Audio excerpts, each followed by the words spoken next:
सभी विद्यार्थियों को नमस्कार। स्वागत है आप सबका आपके अपने परिवार टीवी तारके में। आज की परिचर्चा हम जो करने चल रहे हैं उत्तर प्रदेश लोक सेवा आयोग द्वारा, अन्य प्रदेशों के लोक सेवा आयोग द्वारा तथा कृषि विभाग की जो भी सेंट्रल गवर्नमेंट की संस्थाएं हैं उनमें परीक्षाओं का आयोजन किया जाता है।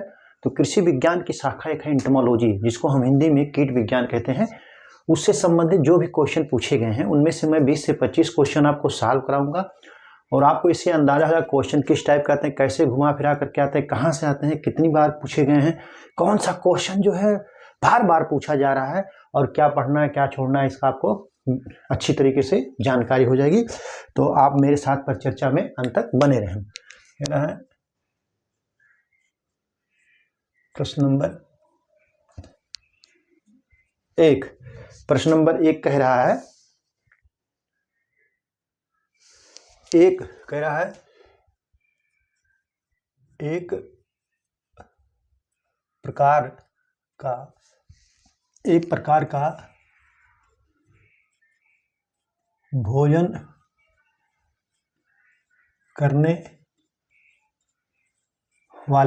प्रकार का भोजन करने वाले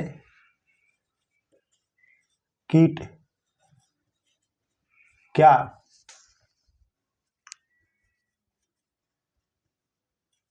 कहलाते हैं। कह रहा एक प्रकार का भोजन करने वाले कीट क्या कहलाते हैं। कह रहा ऑप्शन ए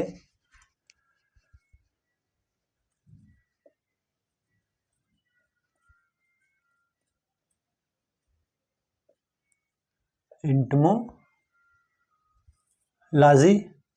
बी कह रहा है जो है मोनोफैगस,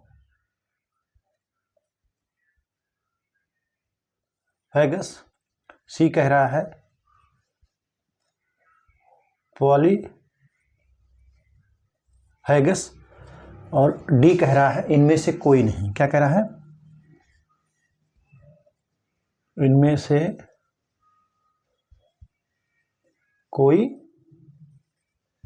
नहीं। तो एक प्रकार का भोजन करने वाले कीट क्या कहलाते हैं? वो कहलाते हैं मोनोफैगस। क्या कहलाते हैं? मोनोफैगस। जो एक प्रकार का कीट भोजन करने वाले कीट होते हैं वो मोनोफैगस कहलाते हैं। और कई प्रकार का भोजन करने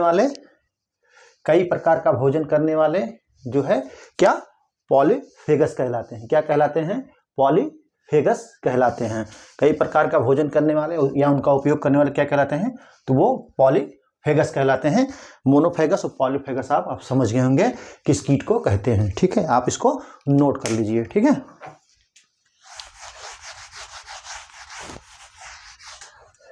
अगला क्वेश्चन जो है क्वेश्चन नंबर 2 क्वेश्चन नंबर 2 कह रहा है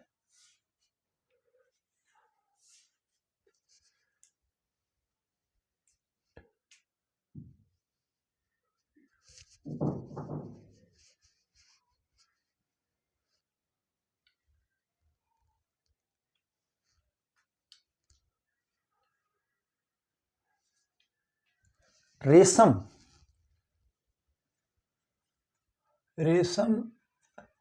कीट का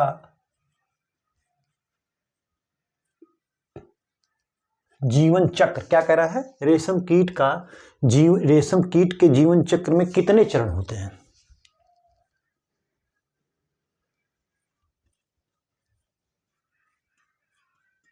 कितने चरण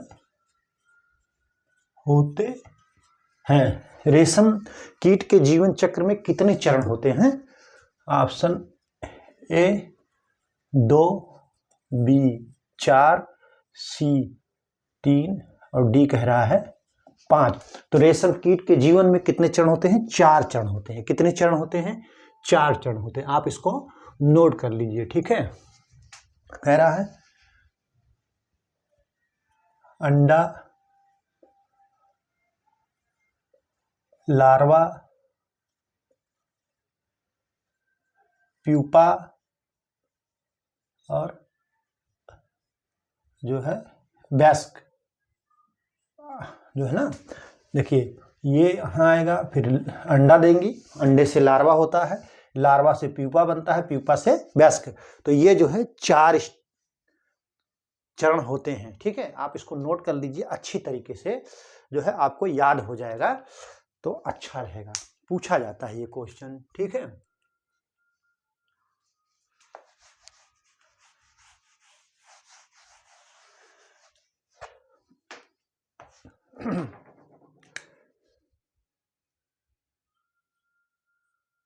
प्रश्न नंबर 3 क्या कह रहा है कि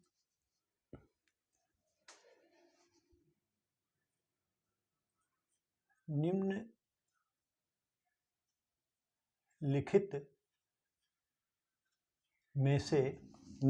में से कौन ब्राउन प्लांट हापर्स का, कह रहा कि निम्नलिखित में से कौन ब्राउन प्लांट हापर का प्राकृतिक प्रभक्षी नहीं है। क्या कह रहा है? प्राकृतिक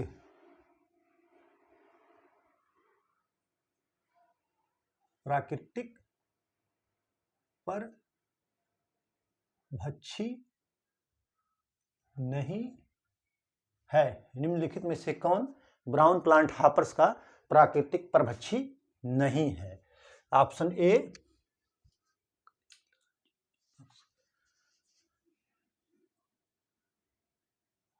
मकड़ी, बी कह रहा है बक्स, और सी कह रहा है लाल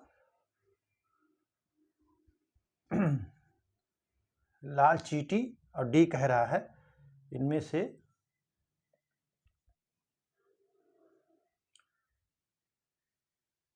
कोई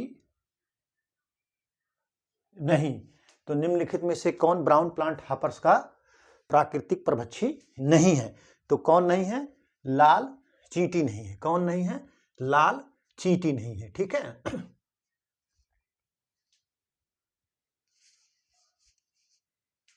बाकी बक्स, मकड़ी, बक्स, ये जो है ब्राउन प्लांट हापर्स का प्राकृतिक परभक्षी हैं। ठीक है, आप इसको नोट कर लीजिए, ये क्वेश्चन पूछा जाता है। ठीक, आप इसको नोट कर लीजिए। ठीक है,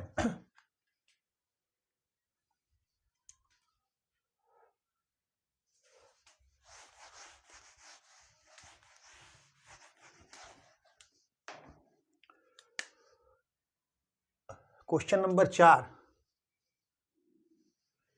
ट्राइकोकार्ड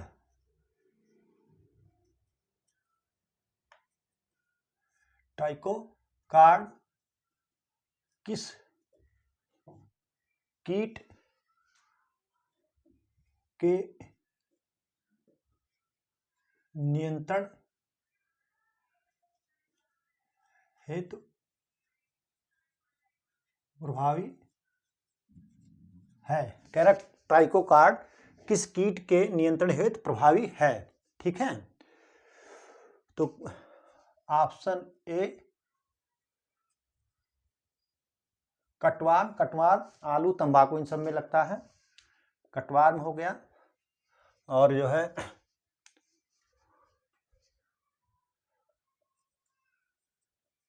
टिड्डा, फली बेधक, और डी कह रहा है जो है दीमक। क्या कह रहा है? दीमक। ठीक है, तो ये जो है फली बेधक के लिए जो है, भेदक नहीं होता, बेधक,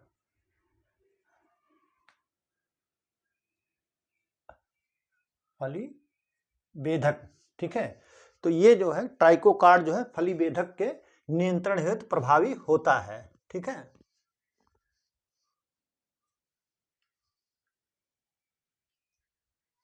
आप इसको नोट कर लीजिए।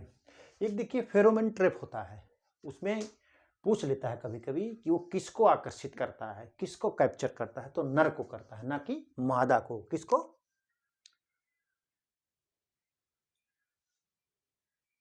ठीक है, कभी कभी क्वेश्चन पूछता है कि फेरोमोन ट्रैप जो है किसको जो है आकर्षित करता है, तो आप उसको लिख लीजिए। फेरोमोन ट्रैप कार्ड जो है वो फेरोमोन ट्रैप जो है वो मादा को करता है, अरे सॉरी नर को जो है आकर्षित करता है उसे। ठीक है, आप इसको नोट कर लीजिए। देखिए मधुमक्खी, अब आप देख लीजिए, बहुत ही ये क्वेश्चन जो है सामान्य प्रश्न परीक्षाओं के जो सामान्य प्रश्न पत्र होते हैं सामान्य ज्ञान के उसमें भी आता है और एग्रीकल्चर में तो आता ही आता है। मधुमक्खी किस रंग को नहीं पहचान पाती, नहीं पहचान पाती है। कह रहा मधुमक्खी किस रंग को नहीं पहचान पाती है, तो ऑप्शन ए हरा, बी पीला, सी लाल, डी नीला। तो मधुमक्खी जो है लाल रंग को नहीं पहचान पाती है। किसको? लाल रंग को नहीं पहचान पाती है। मधुमक्खी जो है लाल रंग को नहीं देख पाती है। पहचानने की तो बात आप छोड़ दीजिए, ये जो है आप इसको पहचानना तो अलग है, देख यहाँ होगा, देख पाती है। तो लाल रंग को मधुमक्खी नहीं देख पाती है। ठीक है,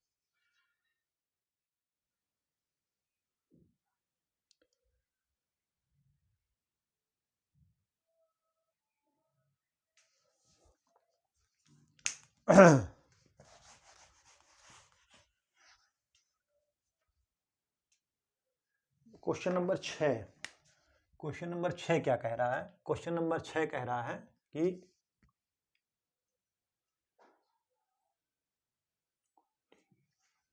घुंडी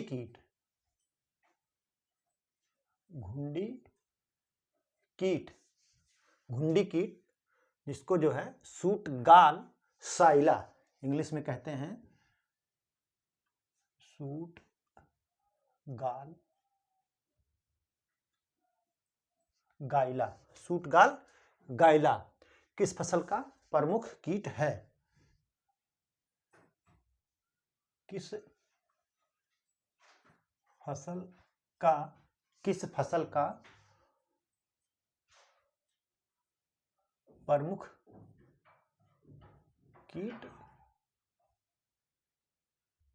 है?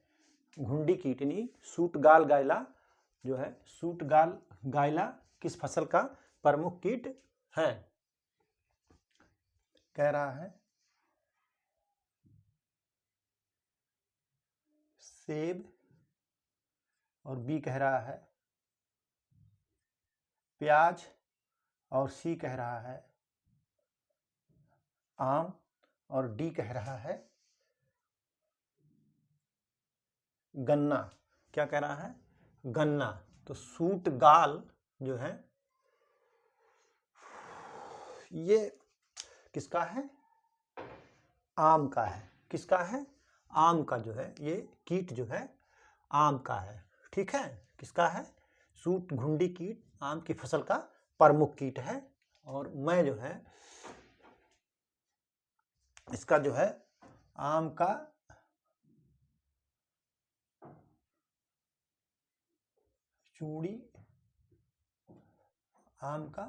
चूड़ी bug, mango mealy bug, mango hoppers, ये सब आप नोट कर लीजिए। ठीक है, मैंगो हापर्स जो है कहाँ अंडे देता है? पत्ती की निचली सतह पे। मिलीबग कहाँ अंडे देता है? मृदा में देता है।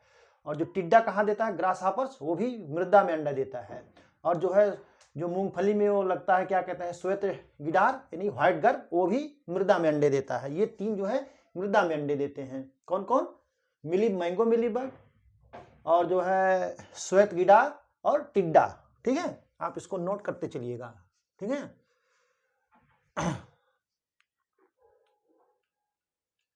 यहां पर हम जो है कर दे रहे हैं केला, क्योंकि हार्टिकल्चर का है, ये थोड़ा ठीक रहेगा आपको। केला हो गया। केले में कौन कौन से कीट लगते हैं?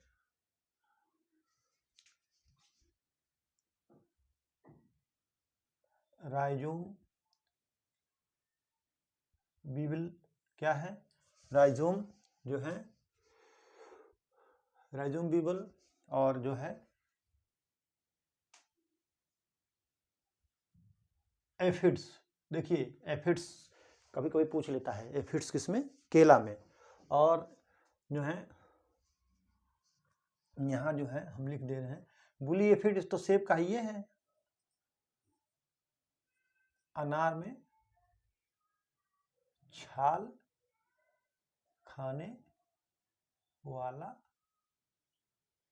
कीट क्या है, छाल खाने वाला कीट कहाँ लगता है, अनार में लगता है। ठीक है, आप इसको, और इसमें तो पायरिल्ला है, स्टेम बोरर, सूट बोरर, तमाम कीट जो है गन्ना में लगते हैं। ठीक है, आप इसको नोट कर लीजिए।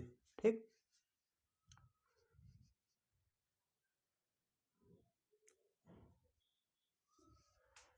गन्ने को प्रभावित करने वाले कौन सा है कीट, तो हम इसको लिखाएंगे नहीं, आपको जो है इसे बता दे रहे हैं क्योंकि बार बार पूछा जाता है। गुरदासपुर जो है इंसेक्ट, गुरदासपुर बोरर जो है, गुरदासपुर बोरर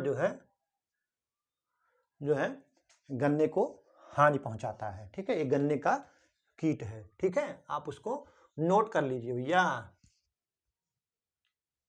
देखिए फाल आर्मी वार्म क्या कह रहा है, फाल, फल नहीं, फाल क्या है, फल नहीं है ये, फाल, फाल आर्मी वार्म क्या कह रहा है, फाल आर्मी वार्म, वार्म या वर्म जो भी कह लीजिए, वर्म जो है किस फसल का प्रमुख कीट है। कह रहा है कि फाल आर्मी वार्म, फाल आर्मी, कह रहे कि फाल आर्मी वार्म जो है, वर्म जो है किसका कीट है, प्रमुख कीट है। तो किसका है वो, जो है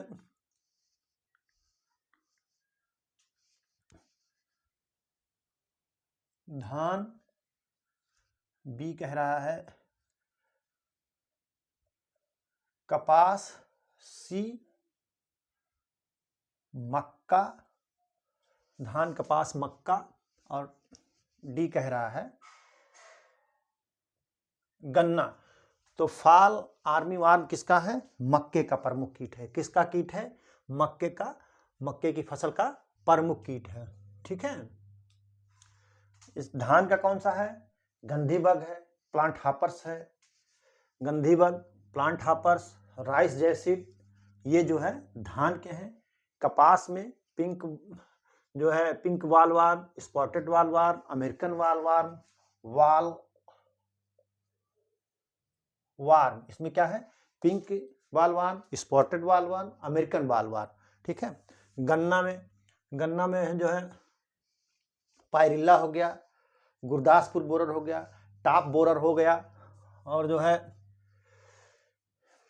ये जो है इसके कीट हैं। आप इसको नोट करते चलिए, आपको याद हो जाना चाहिए पढ़ते पढ़ते सब।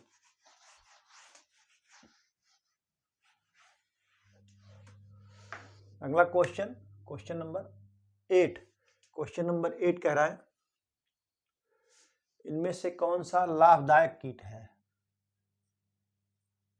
इनमें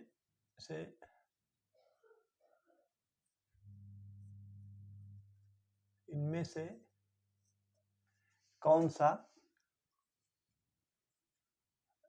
लाभदायक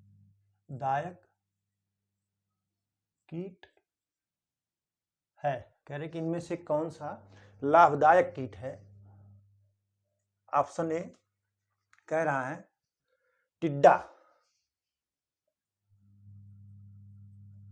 टिड्डा, दूसरा कह रहा है हेलिकोबर्मा, क्या कह रहा है, हेलिकोबर्मा, सी कह रहा है सोनपंखी, सोनपंखी, क्या कह रहा है, सोनपंखी। इसको इंग्लिश में क्या कहते हैं, लेडी बर्ड बीटल, क्या कहते हैं, लेडी लेडी जो है ये है ladybird beetle, ladybird beetle, ठीक है। और कह रहा है उपयुक्त सभी,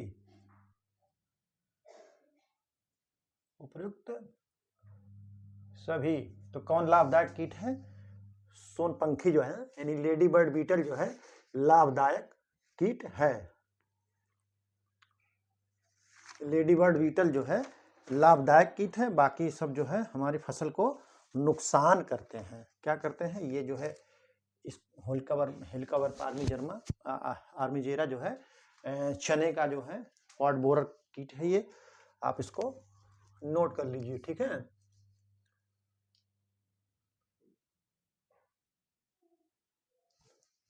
लाभदायक में मधुमक्खी, लाख कीट, मधुमक्खी, लाख कीट और रेशम कीट, शहतूत कीट, ये जो है लाभदायक कीट हैं। कौन कौन? मधुमक्खी, लाख कीट, शहतूत और सोनपंखी, लेडी बर्ड बीटल। आप इसको नोट कर लीजिए, ठीक है।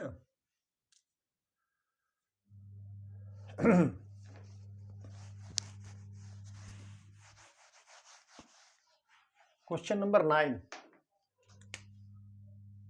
क्वेश्चन नंबर 9 क्या कह रहा है? क्वेश्चन नंबर 9 कह रहा है कि जो है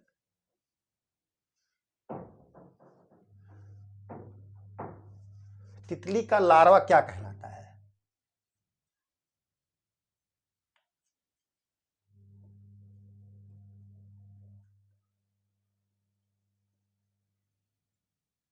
डिंभक, जिसको बोलते हैं डिंभक। तितली का लार्वा, अरे हाँ, लार्वा को डिंभक भी बोलते हैं। तो तितली का लार्वा यानी डिंभक क्या कहलाता है? क्या कहलाता है? तितली का लार्वा क्या कहलाता है? ऑप्शन ए जो है कहलाता है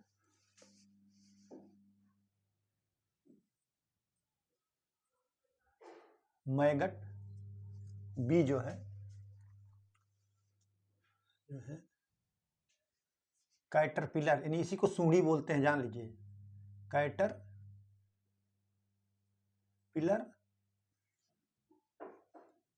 ग्रब, क्या ये तो गर्भ हो जाएगा, ग्रब।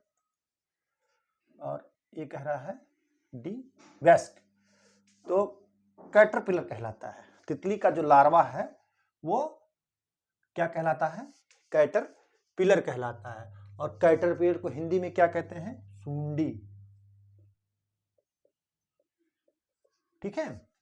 तितली का लार्वा जो है कैटरपिलर कहलाता है, आप इसको नोट कर लीजिए, ठीक है।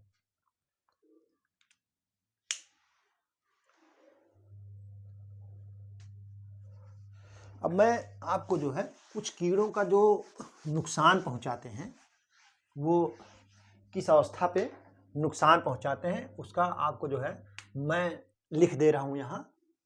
नाम,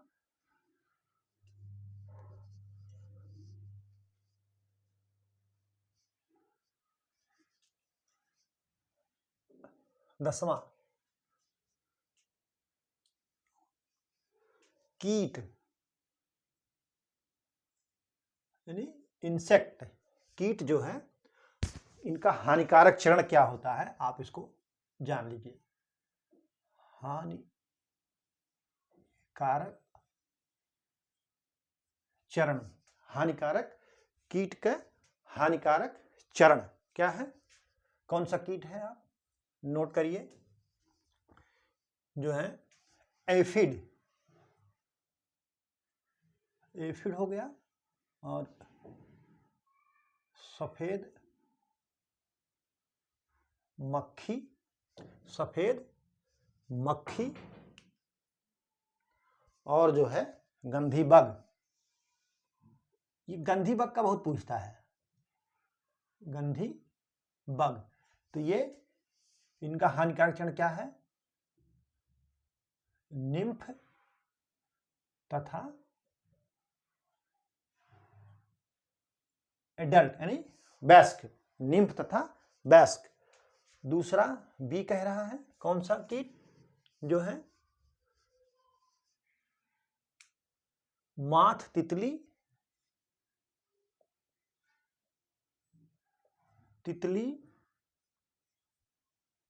रेशम कीट और रेशम कीट, माथ। इनके जो हानिकारक चरण है वो कौन सा है? ये जो है केवल कौन सा है? लार्वा, केवल लार्वा। और लार्वा को क्या कहते हैं? सूंडी। क्या है? सूंडी। सी, सी कह रहा है बीटल्स, बीटल बीबल्स, बीटल बीबल्स, बीटल बीबल। बीटल बीबल्स का क्या है?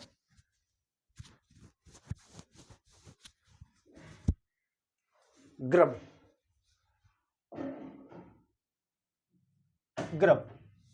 तो आप जो है एफिड, सफेद मक्खी, गंधी बग का, निम्फ तथा एडल्ट जिसको हिंदी में वयस्क कहते हैं, तितली, रेशम कीट, माथ केवल लार्वा, और बीटल्स बीबल का ग्रब। ठीक है, आप इसको नोट कर लीजिए। अगला क्वेश्चन आप इसको अलग से लिख लीजिए, हम लिखाएंगे नहीं। कह रहा है कि जो है मधुमक्खी किस गण से बिलोंग करता है? मधुमक्खी जो है किस गण से बिलोंग करता है, किस गण से संबंधित है? तो किस गण से है? वो है हाइमेनोप्टेरा। क्या किस गण से है? हाइमेनोप्टेरा। तो कुछ जो लाभदायक कीट हैं, जो महत्वपूर्ण कीट हैं, मैं उनके जो है गण यहाँ लिखा दे रहा हूँ, आप उसको मतलब बोल दे रहा हूँ, आप उसको नोट कर लीजिए। लिखा है पीछे, मैंने सॉल्व कराया, लेकिन ये महत्वपूर्ण है इसलिए मैं आपको बता दे रहा हूँ। मधुमक्खी हाइमेनोप्टेरा, रेशम कीट लेपिडोप्टेरा, रेशम कीट लेपिडोप्टेरा, मधुमक्खी हाइमेनोप्टेरा, मधुमक्खी हाइमेनोप्टेरा, रेशम कीट लेपिडोप्टेरा, लाख कीट हेमिप्टेरा। लाख कीट, देखिए हेमिप्टेर और हाइमेनोप्टेरा में अंतर है। मधुमक्खी हाइमेनोप्टेरा और लाख कीट हेमिप्टेरा और रेशम कीट लेपिडोप्टेरा। ठीक है, आप उसको नोट करते चलिए। काकरोच, ग्रास हापर, ये जो है आर्थोप्टेरा। ठीक है, आप इसको नोट कर लीजिए। ठीक है,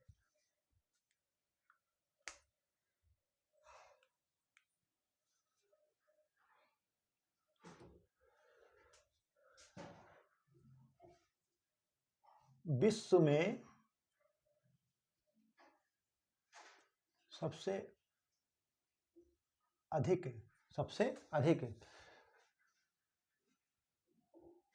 अधिक मधुमक्खी की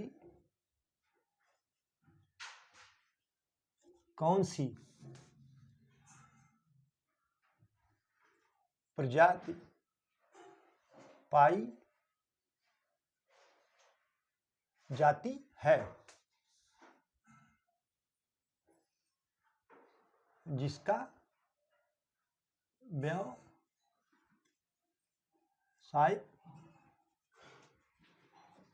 उत्पादन किया जाता है? विश्व में सबसे अधिक मधुमक्खी कौन सी प्रजाति पाई जाती है? कौन सी प्रजाति की पाई जाती है जिसका व्यावसायिक उत्पादन किया जाता है?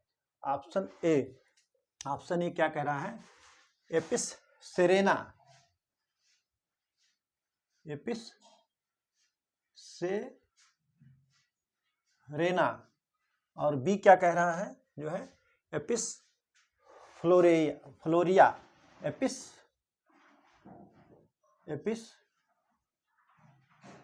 फ्लोरिया। और सी क्या कह रहा है? Apis mellifera. क्या कह रहा है? एपिस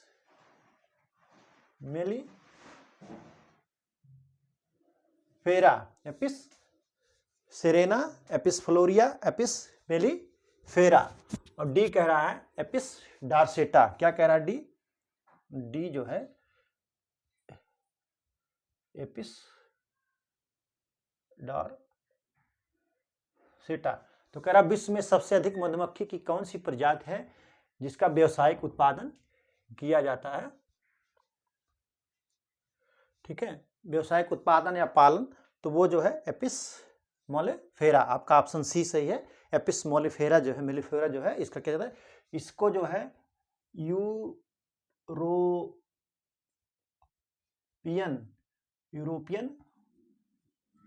मधुमक्खी, क्या है, यूरोपियन मधुमक्खी भी कहते हैं। कभी कभी ऑप्शन क्वेश्चन पूछ लेता है कि निम्नलिखित में से यूरोपियन मधुमक्खी का साइंटिफिक नेम क्या है, या कौन सी मधुमक्खी जो यूरोपियन मधुमक्खी है। ठीक है, आप इसको नोट कर लीजिए। ठीक है, अब ये विश्व में सबसे सर्वाधिक पाई जाती है और यूरोपियन मक्खी, या साइंटिफिक नेम भी पूछ सकता है। तो आप जो है ये अच्छी तरीके से इसको पढ़ लीजिए, याद कर लीजिएगा। ठीक है, 15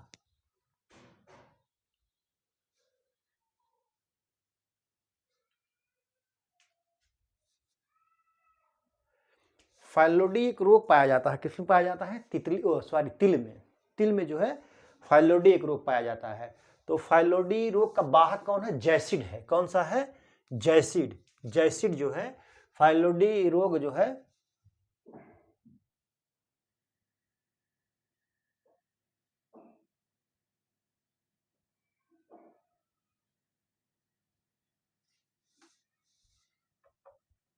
फाइलोडी रोग तिल की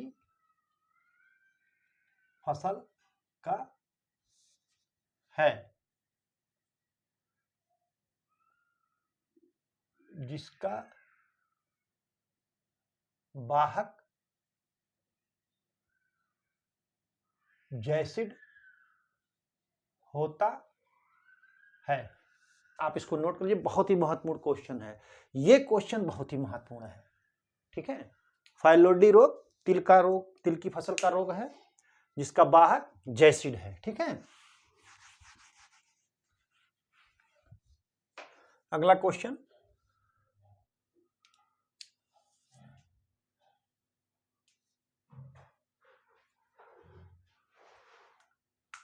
कुछ रोग का नाम और मैं वाहक लिखा दे रहा हूं। रोग का नाम, वाहक कीट, वाहक कीट। ठीक है, वाहक कीट। पीला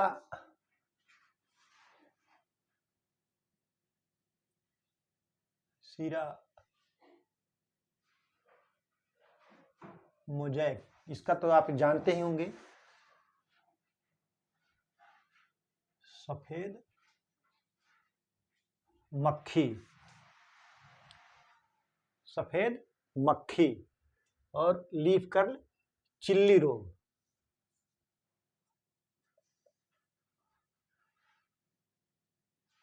लीफ कर्ल चिल्ली यानी मिर्चा का जो होता है, ये क्या है? और लीफ कर्ल चिल्ली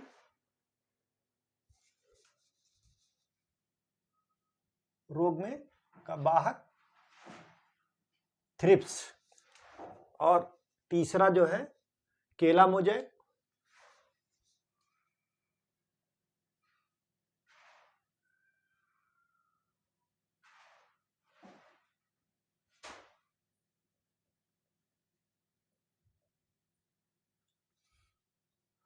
और चौथा कह रहा है जो है केले का गुच्छी रोग यानी बंची टाप, केला बंची टाप रोग। ये इन दोनों का वाहक कौन है? एफिड।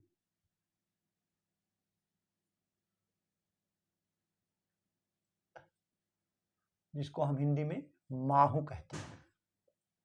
ठीक है, पीला सिरा मोज़ेक रोग, सफेद मक्खी अक्सर पूछा जाता है। लीफ कर्ल चिल्ली रोग, थ्रिप्स, केले का मोज़ेक रोग, एफिड, और केले का बंची टाप रोग जो है ये भी एफिड। ये रोग जो हैं सब जो हैं वायरल रोग हैं। कौन से रोग हैं? ये सब वायरल रोग हैं। आप इसको नोट कर लीजिए, ठीक है।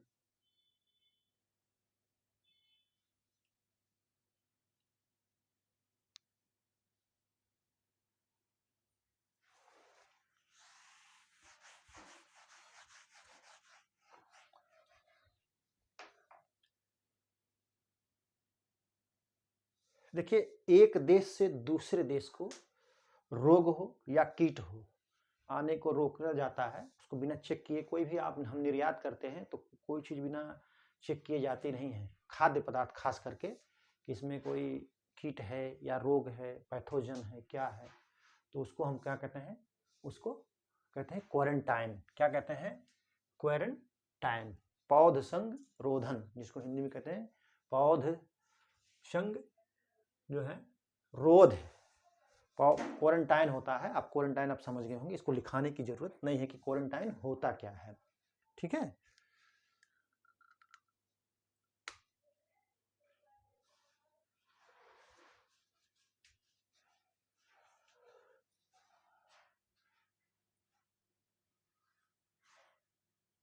छेदने और चूसने का, छेदने और चूसने यहां प्रकार होगा।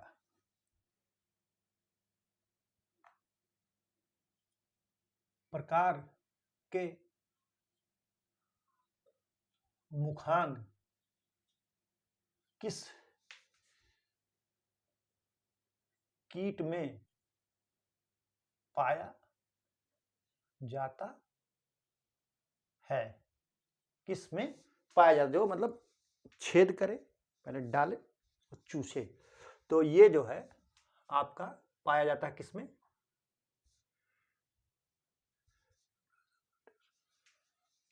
कह रहा है मधु मक्खी, बी कह रहा है ग्रास हापर्स, सी कह रहा है एफिड, माहू जिसको कहते हैं हिंदी में, और डी कह रहा है थ्रिप्स। तो छेदने और चूसने वाले प्रकार मुखांग जो है एफिड में पाया जाता है। ये सकिंग पेस्ट है। कौन से पेस्ट है? Sucking paste. ये जो है परागकण को या जो पत्तियों के रस को चूसते हैं, ठीक है। आप इसको नोट कर लीजिए, ठीक है। एक क्वेश्चन ये भी बहुत बार बार पूछा जाता है और जो है इसको लड़के करते नहीं हैं, पढ़ते नहीं हैं, लेकिन ये बहुत ही महत्वपूर्ण चीज है। कीट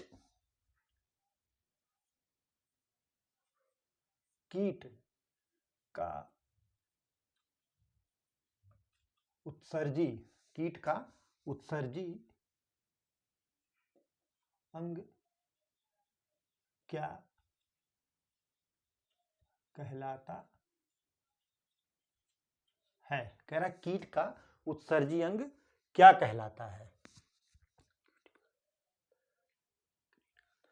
कह रहा है ऑप्शन ए क्यूटिकल, बी कह रहा है ग्रीन ग्रंथि, और सी कह रहा है जो है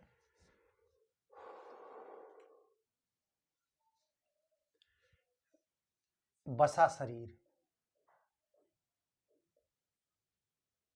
बसा शरीर, और डी कह रहा है मैलपीघियन, मालपीघियन नलिकाएं। क्या कह रहा है?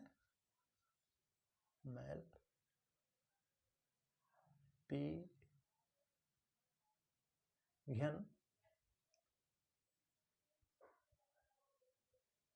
नलिकाएं। कीट का उत्सर्जी अंग क्या कहलाता है? तो मैलपीघियन नलिकाएं कहलाता है। ये बहुत पूछा जाता है। इसको कहते हैं मैलपीघी जो है ग्लैंड, ट्यूबल्स या ग्लैंड कह लीजिए, तो नलिकाएं कहलाती है। मैलपिगियन कीटों का उत्सर्जी अंग जो है मैलपिगियन नलिकाएं कहलाती हैं। आप इसको नोट कर लीजिए, बहुत बार क्वेश्चन पूछा गया है कि कीटों का उत्सर्जी अंग जो है क्या कहलाता है। कीटों का उत्सर्जी अंग जो है वो क्या कहलाता है, ठीक है। आप इसको नोट कर लीजिए होंगे। क्वेश्चन नंबर 17 कह रहा है कोकुन में रेशम कीट के प्यूपा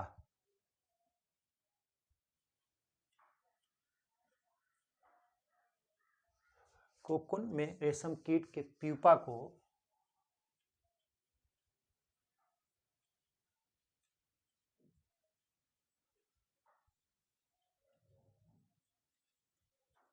रेशम कीट के प्यूपा को मारने, क्या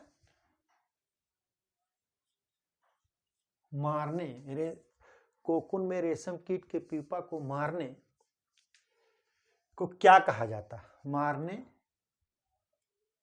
को क्या कहा, क्या कहा जाता है। कह रहा है कि जो है कोकुन में रेशम कीट के प्यूपा को मारने को क्या कहा जाता है।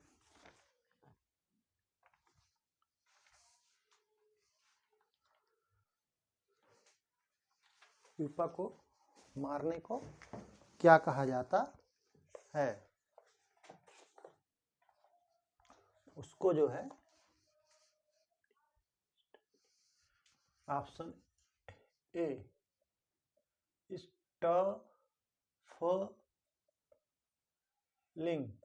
बी कह रहा है स्टफलिंग, बी कह रहा है माउटिंग,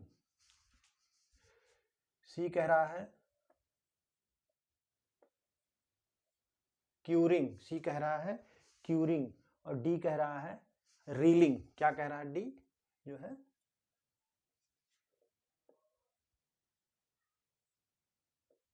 रीलिंग कह रहा है, डी कह रहा है रीलिंग कह रहा है। स्टफलिंग कहते हैं कोकुन में रेशम कीट के प्यूपा को मारने को, क्या कहते हैं? तो स्टफलिंग कहते हैं, ठीक है। आप इसको नोट कर लीजिए, बहुत ही महत्वपूर्ण क्वेश्चन है, ठीक है।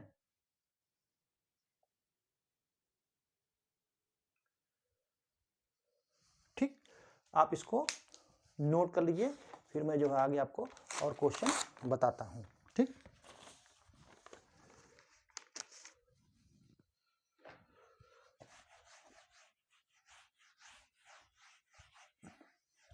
क्वेश्चन नंबर 18, क्वेश्चन नंबर 18 क्या कह रहा है? 18 जो है क्वेश्चन नंबर 18 कह रहा है कि होलो कोन नोजल का स्प्रे कोण कितना होता है। होलो नोजल, क्या कह रहा है? होलो कोन नोजल, होलो कोन नोजल स्प्रे का, होलो कोन नोजल स्प्रे का कोण कितना होता है। होलो कोन नोजल स्प्रे का कोण कितना होता है, कह रहा है ऑप्शन ए 30 से 60 डिग्री, कितना? 30 से 60 डिग्री। फिर कह रहा है जो है बी क्या कह रहा है? बी कह रहा है 150 से 200 डिग्री, क्या कह रहा है? 150 से 200 डिग्री। और सी कह रहा है 100 से 150 डिग्री। और डी कह रहा है 60 से 90 डिग्री। क्या कह रहा है? डी 60 से 90 डिग्री। तो होलो कोन नोजल का स्प्रे कोण कितना होता है? 100 से 150 डिग्री होता है। आप इसको नोट कर लीजिए, ठीक है। देखिए अगला क्वेश्चन कह रहा है कि एंटोमोलॉजी कौन सा शब्द है। तो कुछ अपवाद को छोड़ करके बाकी जितना लॉजी शब्द है, जी लगता है, एंटोमोलॉजी, एग्रोनॉमी जो है, पैथोलॉजी, ऐसे करके जो शब्द लॉजी वाले शब्द, जूलॉजी, तो वो जो है लगभग लगभग सभी शब्द ग्रीक शब्द हैं, पोमोलॉजी को छोड़ करके। पोमोलॉजी जो है लैटिन शब्द है, बाकी सारे ऑजी वाले जितने भी शब्द हैं वो लगभग लगभग ग्रीक हैं, बाकी वैसे शब्द जो है वो लैटिन शब्द में आते हैं। तो जो एंटोमोलॉजी है वो ग्रीक शब्द है। क्या है? ग्रीक शब्द है।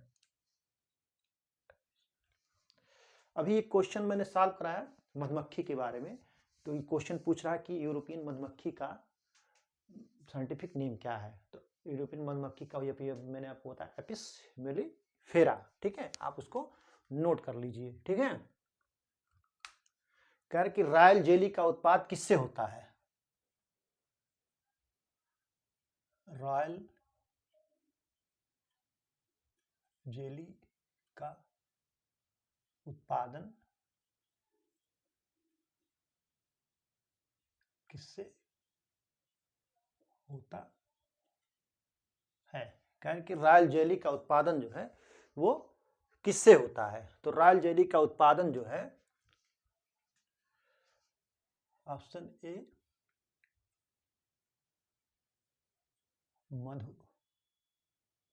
मधुमक्खी से, बी कह रहा है रेशम कीट से, सी कह रहा है जो है लाख कीट से, और डी कह रहा है अमरूद से, ठीक है। तो रॉयल जेली का उत्पादन किससे होता है? वो होता है मधुमक्खी से होता है। किससे होता है?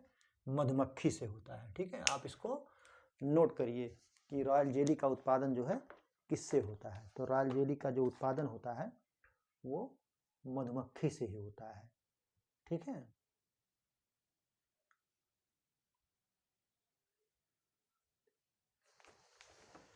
किससे होता है? मधुमक्खी से होता है। रॉयल जेली का जो उत्पादन होता है वो किससे होता है? मधुमक्खी से ही होता है, ठीक है। अगला क्वेश्चन, जेली का उससे भी उत्पादन होता है, अमरूद से बहुत अच्छा होता है, लेकिन रॉयल जेली यहाँ पूछा है तो इसलिए जो है यहाँ पर लगेगा जो है मधुमक्खी, सही होगा ऑप्शन, ठीक है।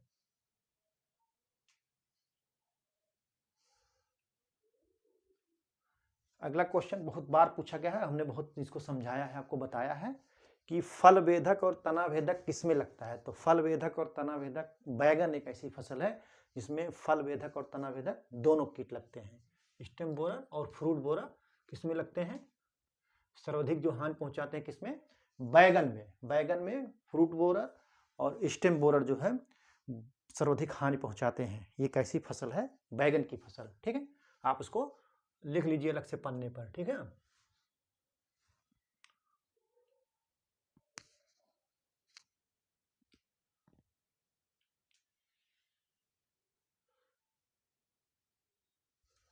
रेशम, रेशम किसका श्रावण यानी सिक्रेशन, किसका श्रावण है? मतलब जो रेशम निकलता है, रेशम कीट से जो निकलता है वो कहाँ से निकलता है? उसको तो पैदा करते हैं ना कीट द्वारा। तो पूछ रहा किसका सिक्रेशन है, किसका श्रावण है? रेशम किसका श्रावण है यानी सिक्रेशन है। ऑप्शन ए, ऑप्शन ए कह रहा है उदर ग्रंथियों का, उदर ग्रंथियों का। बी कह रहा है बच्छ ग्रंथियों का, बच्छ ग्रंथियों का। क्या कह रहा है? बच्छ ग्रंथियों का। सी कह रहा है लार ग्रंथियों का। क्या कह रहा है? लार ग्रंथियों का, और डी कह रहा है, डी क्या कह रहा है, इनमें से कोई नहीं। क्या कह रहा है, इनमें से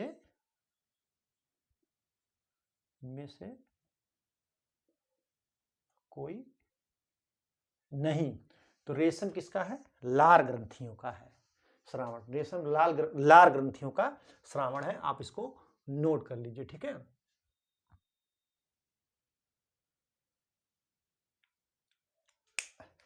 एक क्वेश्चन और लिखा दे रहा है, बहुत ही महत्वपूर्ण क्वेश्चन है। जैसे कुछ इंसेक्ट जो अटैक करते हैं, नुकसान करते हैं, कुछ रात में सक्रिय होते हैं, कुछ दिन में सक्रिय होते हैं जो है, कुछ रात में कुछ दिन में, ठीक है, और कुछ ऐसे होते हैं जो सुबह शाम। तो कह रहा है क्वेश्चन, इसको अच्छी तरीके से तैयार कर लीजिए इस क्वेश्चन को। ऐसे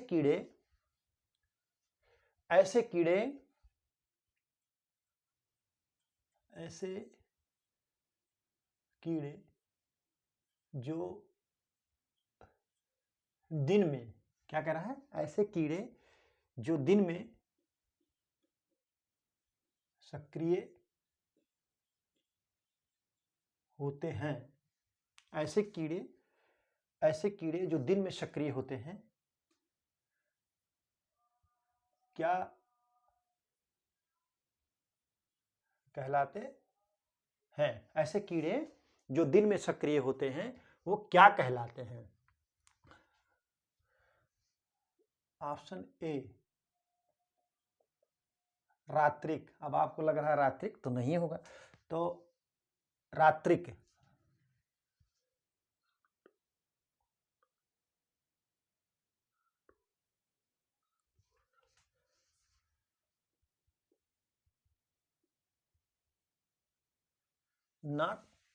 नॉकटूर्नल, क्या कहते हैं, नॉकटूर्नल।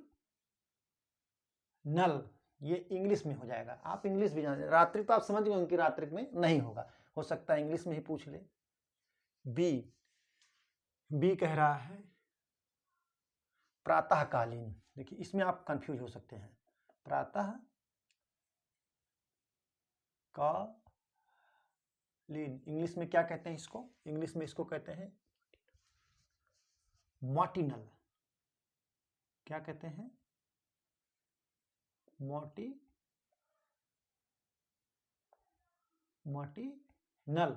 इसको कहते हैं मॉटिनल। और सी कह रहा है जो है दैनिक।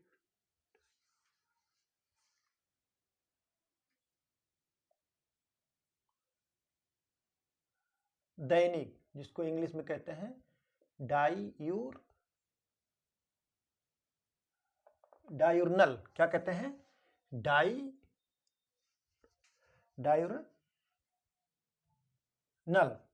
ठीक है। और जो है डी क्या कह रहा है, डी कह रहा है सांध्य। इसको इंग्लिश में क्या कहते हैं,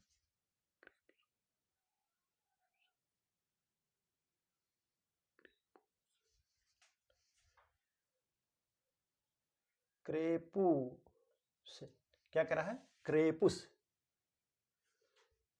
कूलर, क्रेपुस कूलर, ठीक है। ऐसे कीड़े जो दिन में सक्रिय होते हैं उनको क्या कहते हैं, तो उनको हम कहते हैं दैनिक।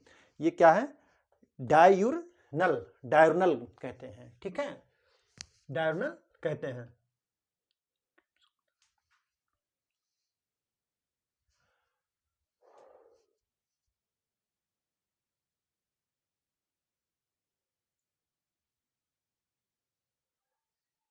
और संध्या जो है दैनिक हो गया, और रात्रि को जो करते हैं उनको क्या कहते हैं, उनको कहा जाता है, ये जो है रात्रि वाले हैं, रात्रि को सक्रिय।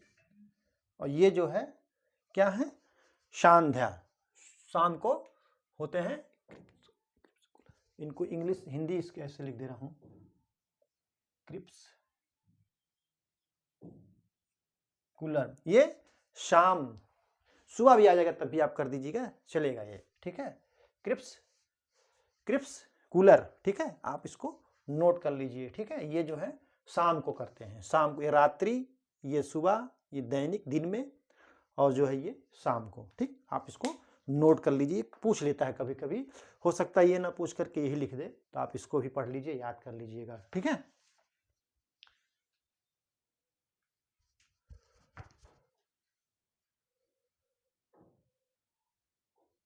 अगला क्वेश्चन कह रहा है तना भेदक और फल भेदक किसमें हानि पहुंचाता है, तो बैगन में। आप इसको ये अच्छी तरीके से याद कर लीजिए, इस टाइप के क्वेश्चन बन सकते हैं, ठीक है। तो आज हमने आपको जो है 21 क्वेश्चन जो है सॉल्व कराया है, और जो है आज ज़्यादा हमने कवर भी क्वेश्चन नहीं किया है, क्योंकि क्वेश्चन ये कम क्वेश्चन थे जो बार बार रिपीट हुए थे, और लगभग 25 क्वेश्चन का लगभग हमने कवर भी किया है, और 30 से 35 क्वेश्चन का हमने कंटेंट आपको उपलब्ध कराया है। तो आप इसको अच्छी तरीके से पढ़ लीजिए, तैयार कर लीजिए। जो है आज की परिचर्चा यहीं पर समाप्त की जाती है। परिचर्चा में बने रहने के लिए बहुत बहुत धन्यवाद। Thank you so much.